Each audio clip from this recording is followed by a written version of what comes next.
Nang kinagabihan, matapos ang matinding kaganapan, naisip ni Taekyang na ang pag-uugali ni Jin Mokyang ay hindi gusto na umaasa o nakadepende sa ibang tao, at siya ang uri na inuuna ang kahusayan sa lahat.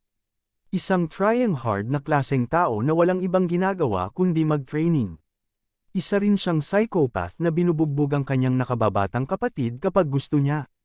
Gayunpaman, ang dalawang nakatatandang kapatid ng pamilya Jin ng Taiyuan ay nagtatrabaho ng mabuti upang maibalik ang dangal ng kanilang pamilya. Pero ang bunso ay tamad at walang ibang ginawa kundi maghabol ng mga babae. Natural lang na maintindihan ni Taekyang ang mga ito na gusto niyang bogbogan siya. Iniisip din niya na may talento siya at makapangyarihan. Kung iisipin ito ni Taekyang, talagang kahanga-hanga si Mokyang. Ilang sandali na uunawaan ni Taekyang na ito na ang kanyang pagkakataon. Dahil maninirahan siya kasama si Mokyang sa susunod na 10 araw. At dito siya ay makakatanggap ng personal na training mula sa kanya kung saan ang kanyang kapatid ay isang martial master sa Peak Realm. Napagtanto niya na makakatulong yun sa pagpapalakas ng kanyang martial arts.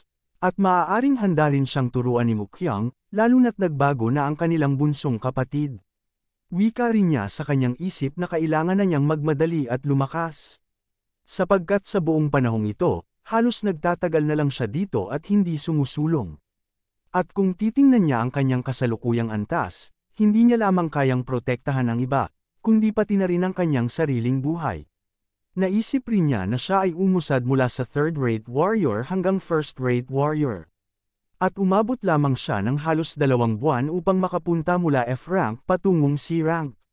Dito ay kanyang iniisip ng mainam na kung siya ay mag-e-ensayo ng mabuti bago ang susunod na pag-logout, malaki ang posibilidad na maabot nito ang D-rank at maaaring mas higit pa dito. Ilang sandali matapos makapag-isip, siya ay biglang tumayo sa kanyang pagkaupo. At dito ay bigla niyang binuksan ang kanyang quest log. Subalit matapos niyang buksan ito, laking gulat niya nang makita na walang nakatakdang misyon para sa kanya. Dahil dito binuksan rin niya ang kanyang logout quest upang tingnan kung mayroon din siyang nakatakdang misyon para dito. Nang ito ay kanyang buksan, tumunog ang notification bell kung saan isinasaad rito na nakamit na niya ang pagbabalik, nakuha rin niya ang titulong The Returner at na-unlock nito ang kanyang bagong kasanayan. Dahil dito, siya ay napatanong sa kanyang sarili kung ano naman ang ibig sabihin ng mga ito. Kaya't binuksan niya ang pamagat ng Returner, kung saan sinabi rito na ang pagbabalik sa kanyang sinimulan ay isang mahirap na gawain. Dahil sa mga bagay na isinakripisyo nito at sa kanyang tapang na ipinakita hanggang sa ngayon, kaya siya ay pagpapalain. Dahil dito, siya ay makakatanggap ng epekto ng pagtaas ng kanyang buong stats ng 10 puntos, at siya ay magkakaroon ng access sa pag-logout at kasanayan para mag-login sa laro. Bakas naman sa mukha ni Taekyang ang saya at galak nang makita niya ito. Sa kabilang banda, sa ilalim ng tinutuluyang bahay ni Taekyang, ang kanyang kapatid na si Mokyang ay abala sa pag-meditate nito at paggamit ng kanyang chi. Habang siya ay nag-meditate, nagwika ito sa kanyang isip na sa nakaraang 3 taon, sinubukan niyang basagin ang mga hangganan na nasa kanyang konsepto at pamamahala ng daluyan ng kanyang mga ugat. Wika rin niya na siya ay paulit-ulit na nabigo. Gayunpaman, kung magiging matagumpay siya dito sa kanyang pagsisikap, siya ay makakapasok sa isang realm na mas mataas pa kaysa dati. Dahil dito, siya ay sumigaw sa kanyang isip na ngayon ang araw na mangyayari yon. Dito ay mas lalo pang lumakas ang mga nakapalibot na enerhiya ng kanyang chi sa buong katawan nito. Nang bigla, siya ay nawala sa kanyang balanse dahil sa malakas na kalabog nito. Pero siya ay bumalik sa kanyang meditation at nagwika sa kanyang isip na kung ano ba ang nangyari sa kanya kanina. Iniisip nito na kung yun ba ay ang kanyang panloob na demonyo, dahil dito siya ay nahihiya sa kanyang sarili. Pero siya ay bumalik sa pagkonsentra ng kanyang chi at pagkolekta ng lahat ng taglay nitong enerhiya. Nang bigla, tumunog at kumalabog ng malakas ang bunganga ni Taekyang na sumisigaw mula sa taas ng palapag ng bahay. Dahil dito, siya ay nagulat at nawala sa kanyang konsentrasyon at bumagsak sa sahig. Pagkatapos, galit na sinabi nito sa kanyang sarili na inakala pa niya noong una ito ay ang kanyang panloob na demonyo ang kanyang naririnig na tunog na yon. At walang paraan na gagawa ito ng tunog na ganon. Kaya sa puntong yon, galit siya sumigaw na papatayin niya si Taekyang. Lumipat naman ang eksena sa kailaliman ng gabi sa sekta ng Dreadful Sword Sect. kung saan iniabot ni Wai Pang ang isang kulay asul na scroll sa isang lalaki. Dito ay nakamasid si Wai Pang sa lalaki kasama ang kanyang mga pangkat. Ang lalaking iniabute niya ng scroll ay ang leader ng Dreadful Sword Sect na si Huang Jiumo. Dito ay nagwika siya sa kanyang isip na ito ay naglalaman ng isang imbitasyon galing sa pamilya Jin ng Taiyuan. Subalit ito ay kinontra ng kanyang isip na ito ay isang pagsaman sa kanya at banta sa parehong oras. Siya ay nagpapawis na sinasabi nito sa kanyang sarili na kung hindi siya makikinig sa kanila, ay siguradong buburahin ang kanyang pamilya at sekta mula sa kasaysayan ng Shanxi. Dinagdag rin niya sa kanyang pag-iisip ang pagpapadala ng core martial masters ng pamilyang Jin, ang sword demon na si Wai Pang. At dahil siya ay naparito rin ng personal, nangangahulugan lamang ito na kung hindi siya makikinig sa kanila, ay malamang napapatayin silang lahat sa ilalim ng dahilan na hindi sila sumuporta sa kanila noong huling digmaan. Sinabi rin niya sa kanyang isip na kung ito ang maging sitwasyon, wala siyang kapangyarihang pigilan sila. At mukhang ang pamilya Jin ng Taiyuan ang gumawa ng unang hakbang sa kanila. Dahil dito, sinabi ng pinuno ng Dreadful Sword Sect na sila ay dadalo sa pagpupulong. Sinambit din niya na matagal na niyang gustong makita ang nakabababang pinuno ng pamilya at mukhang ito na ang tamang pagkakataon para gawin yon. Sumagot naman si Wai Pang sa kanya na siya ay masaya na marinig ang kanyang mga sinabi. At isang karangalan para sa kanila na sila ay bisitahin ni Sect Leader Huang. Nagsalita rin si Wai Pang sa kanya na nais sana nitong itanong kung mayroon silang nakita na kainahinalang tao sa kanilang lugar. Sa kanyang tugon, tinanong nito kung ano itong tinutukoy nilang kainahinalang tao. Dito ay kanyang sinabi sa pinuno ng sekta na naipaalam sa kanila na ang taong pumasok sa pangunahing pamilya ng Jin, upang saktan ang kanilang ikatlong nakababatang master ay naglakbay papunta dito sa kanilang lugar. Takot na sumagot naman ang sect leader na ito ay napaka-imposible, at siguradong isa lamang ito pagkakamali. Seryosong tinitigin lamang siya ni Wai Pang sa kanyang mga mata, habang ang sect leader na si Huang Jium ay nagpapawis at nababahala sa mga paratang ni Wai Pang. Ilang sandali pa, humalakhak ng malakas si Wai Pang sa kanilang harapan at sinabi nitong na siya ay tama, at siya ay sigurado na isa lamang ito hindi pagkakaintindihan. At walang paraan na gagawin ng Dreadful Sword Sect ang ganitong bagay, dahil kahit ang mga langit ay saksi kung gaano kalapit ang kanilang mga pamilya. Dahil dito, nagpaalam na si Wai Pang sa kanila at nagpapasalamat sa kanilang pakikipagtulungan. Wika rin niya na sila ay kanilang inaasahan na dumating sa araw ng bagong taon sa Taiyuan. Pagkatapos, agad na umalis sina Wai Pang sakay ang kanilang mga kabayo. Sa puntong yon, nakahinga rin ng malalim ang pinuno ng Dreadful Sword Sect. Bumalik naman ang eksena sa lugar ng Taiyuan. At sa loob ng palasyo na ito ay nandoon si Wai Qiang nakakagising mula sa kanyang masamang panaginip. Pagkatapos, siya ay huminga ng malalim sa kanyang inuupuang mesa na kanyang tinatrabahuan.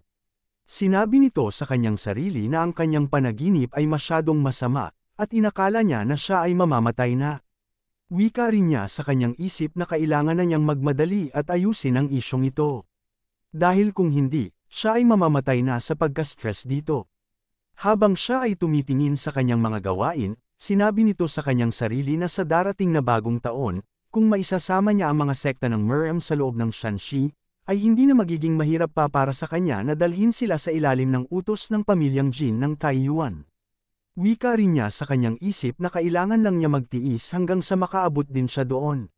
Sa oras na yon, biglang narinig ni Wai Qiang ang mga pagsasalpukan ng mga sandata sa labas ng kanyang kwarto.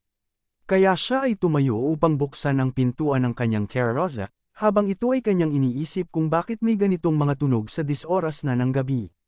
Nang siya ay tumingin sa kanyang terraza, napansin niya na ang tunog ng mga pagsasalpukan ng mga sandata ay nagmula sa lugar na tinutuluyan nila ni Taekyang. At sa loob ng tinutuluyang bahay ni Taekyang, siya ay maririnig na sumisigaw sa kanyang sarili na mag-log out, habang ang mga matitigas na bloke sa paligid ay nawawasak. Dito ay makikita si Taekyang na mayroong iniiwasan sa oras na yon. At kasabay din nito ang pagpahayag ng sistema na siya ay hindi makapag-log out habang ito ay nasa gitna ng labanan. Dahil dito, nagwika ito sa sistema kung anong klaseng kalokohan ito, at kung siya ba ay seryoso dito. Ilang sandali pa, bumungad sa kanyang tabi ang nanlilisik na mga mata ni Mukyang, habang ito ay nagsasalita sa kanya na siya ay naniniwala na malinaw niyang ipinaliwanag sa kanya kung ano ang pangalawang tuntunin dito. Dito ay hinahabol ni Mukyang si Taekyang ng kanyang sandata, at sinasambit nito sa kanya na siya ay isang hinayupak na bastardo, dahil muntikan na siyang mahulog sa pagkawasak ng kanyang chi at halos masira rin ang dinadaluyan ng kanyang meridian. Pero si Taekyang ay tumatakbo at sumisigaw sa sistema na siya ay i-log out na dito. Habang abala ang dalawa sa kanilang pag-aaway. Sa labas naman nito ang nakamasid na si Waikyang, iniisip nito ang kanyang mga narinig mula sa kanyang mga kapatid ang pag-mag-out. Chi deviation at ang meridian vessels na kanilang sinambit. Pero wika rin niya na wala siyang ideya kung ano ang nangyayari dito, pero ang tanging alam niya lamang ng oras na ito ay hindi maganda ang sitwasyon nito. Dahil dito, binuksan ni Waikyang ang pintuan ng kaunti at ito ay kanyang iniisip na mukhang kailangan na niyang makialam dito. Habang naririnig nito na sumisigaw si Mukyang kay Taekyang na bakit nito pinapabayaan ang kanyang panggilid na depensa, wika rin niya na kung gusto ba talaga nitong masaktan ng sobra. Dito ay makikita si Taekyang na siya ay kanyang pinatamaan, habang sinasabihan niya si Taekyang na huwag itong umatras dahil lamang na siya ay kanyang pinatamaan. Kaagad naman siyang nilusob ni Mukyang, habang pinapaalalahanan nito si Taekyang na bantayan rin ito ang kanyang pang-ibabang katawan. At siguraduhin rin niya na maprotektahan ito ng maayos. Dito ay bumawi si Taekyang ng pag-atake sa kanyang kapatid habang hinahabol nito ng kanyang sandata. Nang sandaling yon, siya ay pinuna ni Mukyang na siya ay kulang sa mga batayan. Sinambit din niya na dapat siya ay walang pasumbali kung sumulong at swing ang kanyang mga braso. At kailangan rin niyang ayusin ang mga masamang gawain nito sa pakikipaglaban. Wika rin niya sa kanyang kapatid na ang martial arts ay para sa tao, hindi sa mga siraulong halimaw. Nang sandaling yon, nabitawan ni Taekyang ang kanyang hinahawakang sandata matapos hampasin ito ni Mukyang sa kanyang kamay. Pero ang ating bida ay ayaw magpaawat. Kahit na wala na itong hawak na sandata ay sumugod pa rin siya ng pag-atake na suntok kay Mukyang. Dito ay sinambit sa kanya ni Mukyang na tila kulang rin siya sa kanyang memorya, dahil hindi pa rin niya nagawang maunawaan ang kanyang pinapaintindi sa kanya. Kaya sinabihan nito si Taekyang na siya ay matulog na. Dahil sa kanyang pagkagising, sisiguraduhin na niya na ipapaliwanag nito muli ang kanyang mga patakaran ng mabuti. Ilang sandali pa, tinamaan niya sa katawang bahagi si Taekyang. Dahil dito, siya ay muling nawala ng malay sa pangalawang beses ng kanilang pagtutuos. Kaagad naman na tinawag ni Mukyang ang kanyang kapatid na nagmamasid sa labas, na siya ay pwede nang pumasok sa loob. Pagkatapos, nakangiting nagpakita ito sa kanya at tinanong kung paano niyang nalaman na siya ay nandito. Sumagot naman ito sa kanya na ito ay magiging kakaiba kung hindi niya ito alam. Sapagkat sa tuwing binubugbog nito ang nakababatang kapatid nila, siya ay kanyang naririnig ng labis nitong paglunok ng kanyang laway. Nang tiningnan ni Waikyang ang nakahandusay na katawan ni Taekyang, ay kaagad siyang nagpapasalamat sa Diyos dahil mukhang hindi masyadong nasaktan ang kanyang bunsong kapatid. Pinaalalahanan naman siya ni Mukyang na huwag ito masyadong mag-alala ng sobra. Sapagkat ang kanilang nakababatang kapatid ay mapalad na siya ay pinagkalooban ng mahusay na pisikal na pangangatawan. Sinabi rin ni Mukyang sa kanya na nagawa ni Taekyang na makatagal ng 4 na oras ng pagbubugbog mula sa kanya. At sa ganitong uri na taglay niyang stamina at chi, sigurado si Mukyang na mabilis siyang makabawi. Pero napansin ito ang mukha ni Waikyang, kaya tinanong niya ito kung bakit siya nakangiti. Dito ay sumagot sa kanya na siya ay namamangha lamang.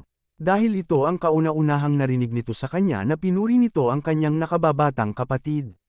Dito ay nakatitig si Mukyang sa walang malay na si Taekyang. At nagwika sa kanyang isip na wala sa kanyang ugali ang purihin ang hinayupak na batang ito.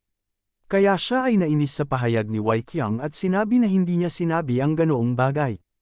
Pero si Waikyang ay nakangiting sumang ayon na lamang sa kanya. Pero ang walang emosyon na si Mukyang ay hindi mapakali, at sinabi ulit na siya ay seryoso na ngayon dito. Pero si Waikyang ay tila nang iinis pa rin sa kanyang kapatid at nagpipigil sa kanyang pagtawa. Sinabi naman ni Waikyang sa kanyang isip na kailangan ni Taekyang na magdaranas ng sakit sa katawan, pero kailangan niya lamang tiisin ito. Sapagkat karaniwang sa isang mahusay na bata tulad ni Mukyang ang tunay na makakaunawa at makakapaggabay rin sa isang talentadong bata na si Taekyang. Wika pa niya sa kanyang isip, na ang ikalawang kapatid nila ay tiyak na sasanayin siya upang maging mas matalas at mas malakas kaysa dati. Sa oras na yon, si Mukyang ay tinatanong ang nakatatandang kapatid nito kung siya ba ay kanyang tinatawanan. Lumingon naman sa ibang direksyon si Wei Qiang at sinabi na wala siyang ginawa ng ganoon. Subalit si Mukyang ay naiinis na dito dahil ayaw niyang isipin na pinupuri nito ang kapatid nila. Habang si Wei Qiang ay patuloy sa pag-iisip na ang lahat na ginawa ni Mukyang ay para rin sa ikabubuti ni Tae Qiang. Ilang sandali pa, tumalikod si Wei Qiang sa kanya at sinabi na siya ay aalis na, habang si Mukyang ay sinasabihan ng kanyang nakatatandang kapatid na isabay na din niyang dalhin sa kanya ang batang ito. Wika rin niya na kung hindi nito dadalhin paalis sa kanya ay kailangan niyang magpadala ng punong manggagamot dito pagkabukas. Pero sumagot naman si Wei Qiang sa kanya na iiwan na nito sa kanya ang desisyong iyon. Dagdag pa niya na gawin niya kung ano sa tingin nito ang pinakamahusay para sa kanilang bunsong kapatid. Habang si Mukyang ay tila wala nang magawa pa sa oras na iyon. Nang paalis na si Wei Qiang sinambit rin niya sa kanyang isip na siya ay sigurado na magiging magandang pagkakataon rin ito para kay Mukyang na matuto mula sa kanya. Kinaumagahan, matapos ang pagsikat ng araw, kung saan nandoon si Tae Qiang sa isang maliit na silid ng kwarto na nakahiga. Dito ay ginigising siya ni Mukyang mula sa kanyang pagkatulog. Pero siya ay tila nagpapanggap na hindi pa gumigising. Dahil dito, itinaas niya ang kanyang kamao sabay sabi na alam niyang nagpapatulog-tulog lang ito. Kaya wika niya sa kanya na siya ay bumangon at sagutin na siya nito. Dito ay dali-daling bumangon si Tae Qiang at tinawag ang kanyang kapatid na senior brother. Habang siya ay nakatitig sa kanyang kapatid siya ay naiinis at iniisip na ang pagiging mahina ay isang krimen. Dito ay mabagsik siyang sinindak ng kanyang kapatid na kung bakit ganito siya kung tumingin sa kanya. Tinanong rin ito kung siya ba ay nagagalit sa kanya. Dahil dito, mabilis na ibinalik ni Tae Qiang ang tingin sa kanyang kapatid na kumikinang na mga mata nito, at dito siya ay nagtanong sa kanya kung anong masama sa kanyang mga paningin. Binyantaan rin siya ni Mukyang na siya ay mag-ingat sa kanyang mga sinasabi at ginagawa. Naagad naman na tinugunan ni Tae Qiang ng oo at walang problema. Binanggit rin sa kanya ni Mukyang kung mayroon ba siyang naalala sa mga nangyari kahapon. Kaagad naman anako ni Tae Qiang ang mga kasalanan kahapon dahil na-disturbo siya nito sa kanyang pagsasanay kahapon. At sinambit din niya na ito'y nararapat lamang sa kanya na siya ay bogbogan nito. Kaya hinihipa nito ang kamay ni Mukyang at sinasabi sa kanya na malamang masakit ang kanyang kamao dahil sa pagbogbog nito sa kanya. Kaya ito ay kanyang ihipan pa ng mabuti para mawala ang sakit. Dahil dito, nagtataka si Mukyang sa kanyang mga ginagawa at sinasabi nito kung siya ba ay nasarana ng turka sa kanyang utak. Kasabay nito, siya ay kanyang sinabihan na sila ay lumabas muna ng saglit. Kaya ang ating bida ay agad nagtanong sa kanya kung saan naman sila pupunta. Dito ay sinambit sa kanya ni Mukyang na sila ay pupunta sa training ground. Nang marinig ito ni Tae Qiang, siya ay napasandal sa pader at iniisip sa kanyang sarili na kung plano ba naman ito na siya ay bogbogan uli. Ipinahayag naman sa kanya ni Mukyang na siya ay hindi niya sasaktan. At sinambit sa kanya na ang kanyang pag-iensayo ay magsisimula ngayon. Dahil dito, nagtaka si Tae Qiang kung anong ibig sabihin nito. Kaya tinanong niya kung plano ba niyang sanayin siya nito. Sa kanyang tugon, sinabi nito na tama ang kanyang iniisip, sapagkat ang kanyang martial arts ay masyadong napakasama at kailangan ito ituro sa kanya ng maayos mula sa simula. Nagwika naman sa kanyang isip si Tae Qiang kung ano ang nangyayari dito, dahil ang taong nananakit sa kanya ng labis ay nagsasabi na ngayon na gusto siyang tulungan sa kanyang pagsasanay. Bukod din dito, sinasakripisyo din ito ang kanyang sariling oras ng pag-ensayo para maturuan lamang siya nito. Dahil dito, napamura si Mukyang sa kanyang mga reaksyon dito. Dito ay kanyang isinalaysay na bumisita sa kanila ang nakatatandang kapatid nila kagabi. Dagdag rin niya kung ano naman ang dahilan bakit siya ipinadala dito sa kanya kahit na mayroong naman marami na bakanteng gusali na pwede sana tuluyan ni Tae Qiang. Kaya't napatanong ang ating bida sa kanyang isip, na kung ginawa ba ito ni Wei Qiang ng may layunin. Napabuntong hininga naman si Mukyang sa kanya at sinabi na dapat sana ay tinanggihan niya na lang ito mula sa simula. Kaya wika sa isip ni Tae Qiang na ang pag-uugali ng kanyang kapatid ay nagkakaroon ng kasalungat sa kanyang sarili. At mukhang ayaw ni Mukyang na siya ay kanyang sasanayin. Pero siya ay bumaba sa kanyang kama at sinabi sa kanyang sarili na hindi niya papalampasin ang pagkakataong ito.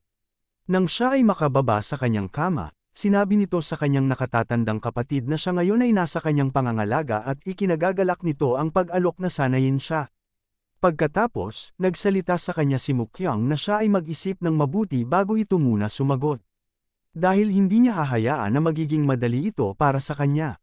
Giit rin niya na kung siya ay magsisimulang magreklamo dahil sa sobrang hirap ng training, ay mas mabuti pang siya ay sumuko na lamang ngayon din. Dahil dito, seryosong sinabi ni Taekyang sa kanya na nais niyang maging mas malakas pa. Pagkatapos nito, ang dalawang magkapatid ay nagkatitigan sa kanilang mga mata. At ilang sandali nito, kaagad na tumalikod si Mukyang sa kanya at sinabi na siya ay kanyang hihintayin sa training ground. Ilang sandali pagkatapos nito, nag-notify ang sistema na siya ay naka-unlock ng panibagong quest. Nang binuksan niya ito, bumungad sa kanya ang impormasyon ng panibagong quest. Dito ay nakasaad na sa itinakdang oras na ibinigay sa kanya, kailangan niyang tumanggap ng gabay mula kay Jin Mukyang. Kung hindi niya magawa na magiging mas malakas o hindi matutugunan ang inaasahan ni Jin Mukyang, tiyak na mabibigo siya sa misyon na ito. Habang siya ay nakatitig sa kanyang quest information, napagtanto rin niya na kailangan niya makuha ang pahintulot ni Mukyang. Dahil dito, sinabi niya sa kanyang sarili na gagawin niya ang lahat ng kanyang makakaya. Bago pa man tuluyang umalis si Mukyang, sinambit rin niya sa kanya na kung siya ay gumagamit ng sibat ay dalhin rin niya ito ng kasama papunta sa training ground. Nagtanong naman ang ating bida kung bakit kinakailangan niyang dalhin ito. Sa napaka-demonyong tingin, dito ay kanyang sinabi na ang pinakamahusay na uri ng training ay nagmumula sa tunay na karanasan sa laban. Tinanong rin niya ang ating bida kung hindi pa ba niya narinig ang kasabihang yon. Idinagdag rin niya na nakuha niya ang pahintulot mula sa kanilang nakatatandang kapatid. Pinaalala rin niya kay Taekyang na sinambit ni Waikyang na maaari niyang tawagin ang punong manggagamot sa kanilang pagsasanay. Pagkatapos nito, umalis si Mukyang sa kanyang harapan nang may masamang balak ng ngiti. Habang si Taekyang ay nagtataka sa kung ano ang kanyang ibig ipahiwatig dito. Kaya ng sandaling yon, sinubukan ni Taekyang na mag-log out sa mundo ng Mirim. Pero nagpahayag ang sistema na hindi siya maaaring mag-log out kung nasa gitna ito ng kanyang quest, kaya siya ay napamura na lang dito. Pagkatapos nito, ang dalawang magkapatid ay pumunta sa kanilang training ground, habang si Taekyang ay may dalang mahaba na sibat at si Mukyang naman ay bitbit ang kanyang maliit na sandata. Kumikinang naman sa pagkatalam ang dalang sibat ni Taekyang, habang ang bitbit naman na sandata ni Mukyang ay gawa lamang sa isang kahoy. Sinabi naman ni Mukyang sa kanyang sarili na ang maliit nitong kapatid ay biglang nagbago ang kanyang buong aura ng sandaling inangat na niya ang kanyang sibat. Wika rin niya na hindi na rin masama ang porma at tindig ni Taekyang. Mariing rin sinabi ni Taekyang na siya ay maghanda, dahil hindi magiging madali para sa kanya ang laban na ito. Nagkatinginan naman ng mabangis ang dalawang magkapatid. Sa puntong yon, nagporma na si Taekyang sa kanyang fighting style na posisyon habang ang kanyang aura sa paligid ay unti-unting kumakalat na rin. Dahil dito, mabangis na pinaalala sa kanya ni Mukyang ang kanyang sinabi noon, na siguraduhin ni Taekyang na hindi nag-aalinlangan ang kanyang mga mata.